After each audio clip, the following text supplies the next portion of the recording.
Assalamualaikum warahmatullahi wabarakatuh. Ketemu lagi dengan saya Pak Maul. Pada kesempatan kali ini saya akan membacakan bab 2 tentang peralatan untuk menjalin kerja sama. Membuat anak-anak melakukan apa yang harus mereka lakukan. Sudah cukup berbicara tentang perasaan. Kita senang bisa menguatkan kepercayaan dan kesadaran diri anak-anak kita. Namun, apakah itu sudah menolong kita untuk menjalani sepanjang hari dengan baik? Tidak sepenuhnya. Kita harus membuat anak kita melakukan sesuatu. Mandi, menggosok gigi, duduk tenang agar bisa dipakaikan sepatu, masuk ke mobil sekarang, atau kita akan terlambat. Kemudian yang terakhir yang sangat krusial adalah waktunya tidur.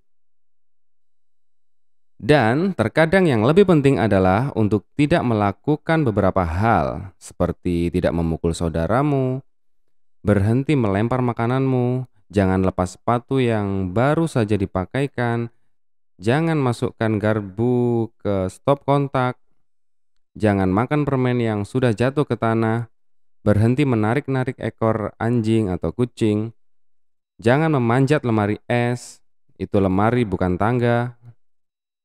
Terus-menerus mengingatkan, mengomeli, membujuk, menuntut, itulah realitas menjadi orang tua. Jadi, anak-anak harus diberitahu hal yang harus mereka lakukan sepanjang hari.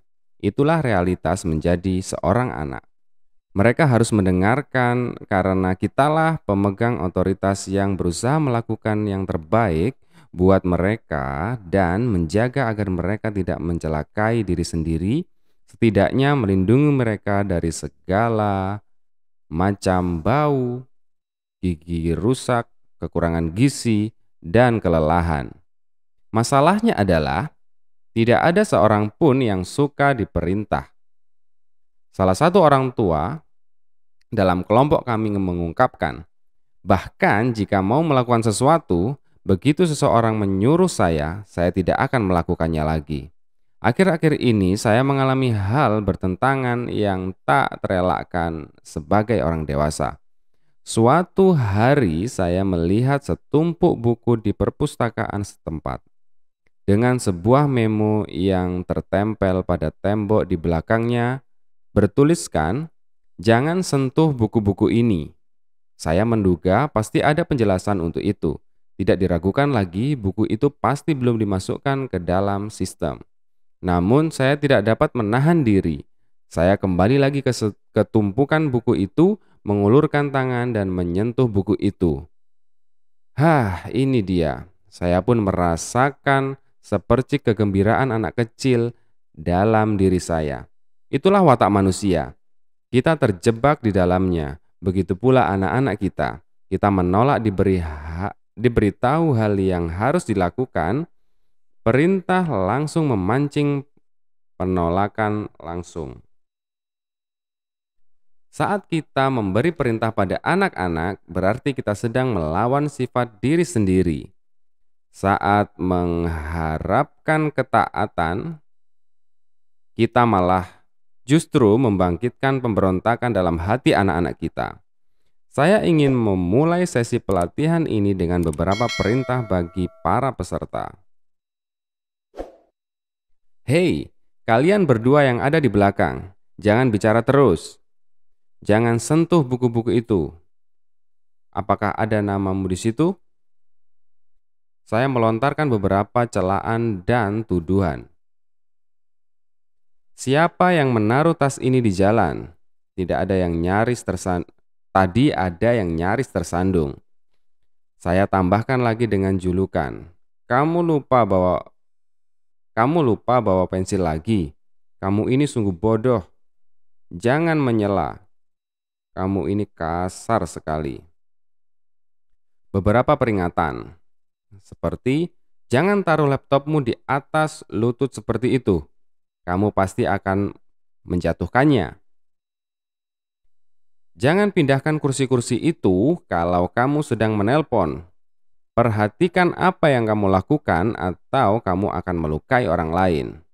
Atau beberapa sindiran seperti, satu kaos kaki biru, satu lagi hijau, bagus. Apakah kamu mencabut otakmu pagi ini?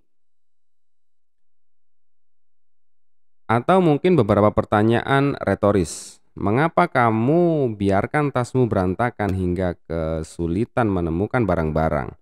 Mengapa kamu tidak bisa menunggu pasti sampai tiba giliranmu untuk bicara? Atau bahkan sebuah ancaman. Dengar, kalau kita tidak segera menghentikan percakapan ini, kita tidak akan menyelesaikan semua materi dan saya akan menahan Anda semua 1 jam lagi. Dan tentu saja ditambah dengan ceramah. Kamu terlambat 10 menit lagi. Ini sudah menjadi polamu sekarang. Apa kamu sadar yang terjadi saat kamu terlambat? Kamu membuat seluruh kelas menunggu. Semua orang telah berusaha untuk tiba tepat waktu. Sebagian dari kita harus membayar pengasuh anak demi bisa duduk di sini dan menunggu kamu. Apa yang akan kamu rasakan jika orang lain melakukan hal seperti ini padamu? Tepat waktu adalah salah satu kecakapan hidup. Dan ini adalah kecakapan yang harus kamu pelajari jika ingin berhasil dalam hidupmu. Kamu harus mulai berusaha. Bereskan urusanmu lebih awal.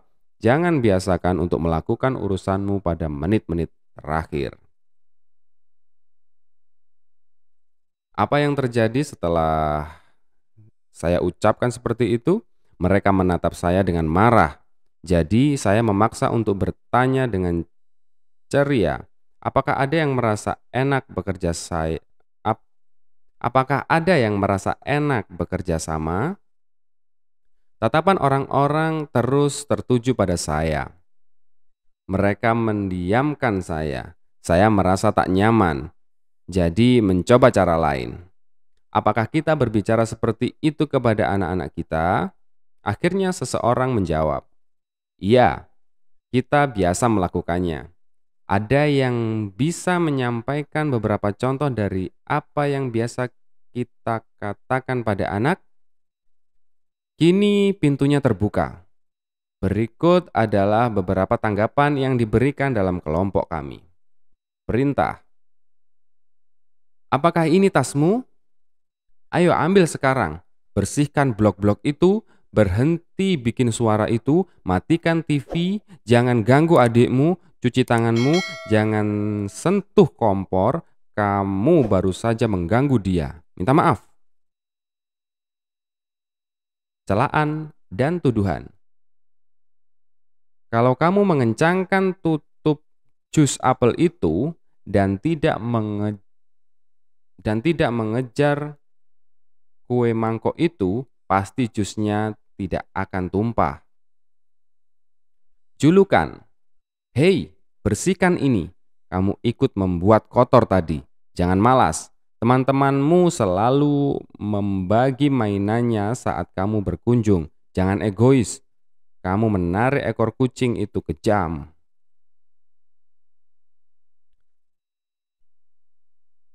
Peringatan. Hati-hati, kamu bisa tertabrak mobil. Berhenti bergoyang-goyang. Nanti kamu jatuh dari kursi. Kamu akan sakit kalau makan semua permen itu. Hati-hati, nanti kamu terbakar. Turun dari situ, nanti kamu jatuh. Sindiran. Kamu meninggalkan tas ranselmu di rumah teman. Pintar sekali. Kamu dorong adikmu supaya kamu bisa duluan. Bagus. Pertanyaan retoris. Mengapa kamu mencubit adikmu? Kenapa kamu melempar bola di dapur? Padahal ibu sudah memberitahumu untuk tidak melakukannya. Apakah itu yang harusnya kamu lakukan sekarang? Ada apa denganmu? Ceramah. Merebut itu tidak baik. Kamu sendiri tidak ingin orang lain merebut sesuatu darimu. Itu sebabnya kamu juga tidak boleh merebut apapun dari orang lain. Tidak ada yang mau bermain kalau kamu bersikap seperti itu terus. Kamu harus belajar untuk lebih sabar. Kelompok kami cukup tercengang melihat bagaimana mereka bisa begitu cepat dan mudah mengumpulkan daftar pengalaman mereka. Saat ini mereka belum berani mengeluarkan seluruh senjatanya. Tony adalah orang pertama yang memprotes. Apa yang Anda sebut ancaman? Saya menyebutnya konsekuensi. Saya hanya memberitahu anak saya apa yang akan terjadi saat ia tidak mendengarkan. Dia perlu tahu itu. Memang, kita sering tergoda untuk menghindar dari kata ancaman. Saya menyetujui. Ini lebih seperti memberi informasi. Kalau kamu melakukan ini, aku akan melakukan itu. Permasalahan dari sebuah ancaman adalah orang yang menyampaikannya seakan-akan seperti menantang. Jika ada orang tua yang berkata, "Kalau sekali lagi kamu melempar pasir, kita pulang." Maka anak cenderung tidak mendengar secara komplit. Ia cenderung hanya mendengar lempar pasir sekali lagi. Ancaman itu pun menjadi tantangan yang tak terhindarkan. Bagaimana kalau pakai kata tolong? Tanya Sarah. Itu tata krama yang baik. Saya meminta anak-anak saya melakukan apa yang perlu mereka lakukan, tetapi saya meminta dengan sopan. Terkadang untuk menghaluskan kerasnya sebuah perintah, maka kita menaruh kata tolong di belakang. Masalah ini mirip dengan sayap burung unta. Sepertinya cocok kalau burung unta memiliki sayap. Sayangnya burung itu tidak akan terbang. Sayap itu terlalu berat. Kata tolong memang harus disertakan dalam standar sopan santun seperti tolong ambilkan garam dan lain sebagainya. Anda hanya tidak mau menerima jawaban, "Tidak, terima kasih." Andai saya memulai sesi dengan meminta kepada Anda, tolong duduk tenang dan berhenti bicara. Berapa di antara Anda yang merasa hangat dan mau bekerja sama? Tanya saya dengan kelompok. Tak seorang pun mengangkat tangan. Seseorang menghela napas. Perasaan di ruang itu pun kini terbuka. Semua yang kita katakan selalu salah. Ini saatnya untuk beralih sebelum para anggota kelompok menjadi frustasi dan memberontak terhadap saya. Saya pun terus maju. Jadi apa yang bisa kita lakukan saat membutuhkan kerjasama dari satu ciptaan yang kecil, belum logis dan tidak suka mengikuti aturan seperti anak manusia? Jika kita tidak bisa memberitahunya apa yang harus ia lakukan, apalagi yang kita punya. Lanjut ke part 2.